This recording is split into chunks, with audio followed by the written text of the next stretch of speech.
সোনা দাও না। আরে এটা তো স্বর্ণের ডিব্বার মতন দেখা যাইতেছে।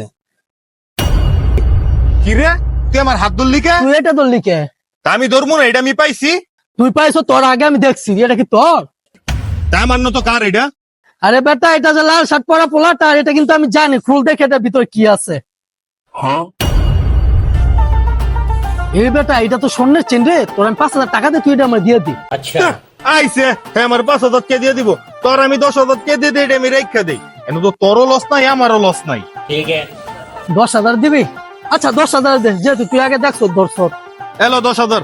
এ বেটা গেলাম কবি না, তোরও লাভ হইলো আমারও লাভ হইলো। আচ্ছা ঠিক আছে, যা তুই। 10,000 কে কি একটা চেন করে মিনিমাম তো 2 ভরিব। স্বর্ণের যেই দাম কে বেচ চালাই গা, 2 লাখ টাকার কাম হয়ে যাবো গা আমার। অন্যটা বেচলে কত টাকার কাম হয়ে যাবো গা।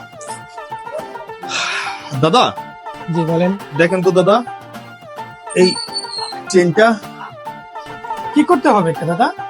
আরে দাদা, শালির বিয়ার লেগে বিদেশ টানছিলাম, মানে বিয়া গেছে গা ভাইঙ্গা, আমারও খুব টাকার প্রয়োজন, এটা বিক্রি করতে আইছি। বিক্রি করবেন? কারণ চেক করে লই। এই মেয়েটা কি লইছেন? বাটপারি করেন লন মিয়া। কি লো ভাই, আপনি চেতলেন কে লেগা? বেটা এটা 2 নাম্বার, জানতে না নাহলে পুলিশটা ধরাই দিমু। 2 নাম্বার? সকাল সকাল 10টা বাজতে ধরা খেয়ে গেলাম। বিদেশতে বলে 2 নাম্বার স্বর্ণ লয়ে বাটপার। বন্ধু কাম তো বাজালাইছি। কস কি বন্ধু, কত টাকার কামবাড়ি দিছস? বেটা 10,000 টাকার কাম বাড়ি দিয়ে ফেলছি। আর কয়েকটা চেন বার কর, আর কয়েকটা মুরগি বানাই। আরে বন্ধু চল, আমার কাছে এরকম 20 টাকা দামের চেনের অভাব নাই। চল।